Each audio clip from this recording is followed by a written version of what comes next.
So we're enjoying our time here at Pulaski County. We've seen so many different things. Now we want to learn a little bit about the history. So of course we're going to the Kentucky Historical Society. I'm here with Chuck Welsko, and he's going to give us some more info about this area.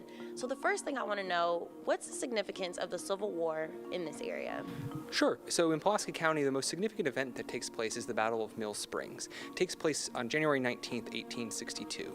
A few months into the Civil War, it's in the winter of 1862, Confederate soldiers have come up from Tennessee under the command of Felix Zollicoffer. They make camp above the Cumberland River on the north side of the river, and they're here for some time when General George Crittenden comes up and doesn't particularly like the situation that he sees. The Confederate camp is backed up against the river.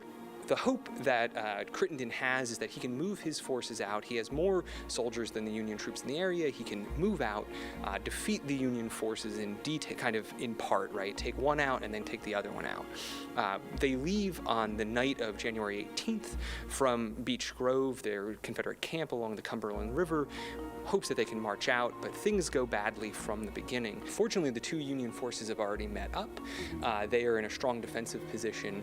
With it being wet, many of the Confederate troops are wielding flintlock muskets that don't work well in the wet weather. So even though there are 6,500 Confederates and only about 4,000 to 4,500 Union soldiers, their Confederacy is never able to throw their full weight against the Confederate forces under General Thomas. They attack uphill, and things are chaotic and don't go well for the Confederacy throughout the battle. As the battle begins to turn against the Confederate forces, George Thomas presses his advantage. He orders the 9th Ohio Volunteer Infantry Regiment to charge the Confederate left flank. They lead a bayonet charge that starts to rout the army, the Confederate army. At the same time, Union forces hit the right flank and launch a general advance that drives Crittenden's forces all the way back to Beech Grove. From there, realizing he's pressed up against the river, Crittenden will retreat back across the Cumberland River down into Tennessee. How did the battle at Mill Springs, how does that have ties to Lake Cumberland? Right, so it happens right in the area around Lake Cumberland. There's the town of Somerset nearby, and the ties really right are this battle takes place in the area.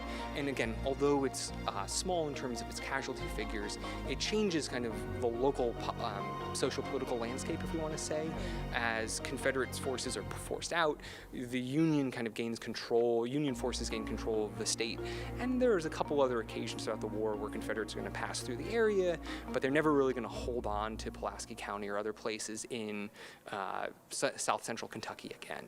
So tell me, how close is it to Lake Cumberland, and can visitors still go in that area and see some of these things or where it took place? In 2019, Mill Springs became a national monument, national military park, mostly through the efforts of local individuals. It was a community-based organization, so it's very close to Lake Cumberland, 20 or 30-minute drive, kind of depending, as Lake Cumberland stretches out, there's different places to go, but yeah, you could visit Somerset, you can visit other local attractions around Lake Cumberland. So it is very close to that area.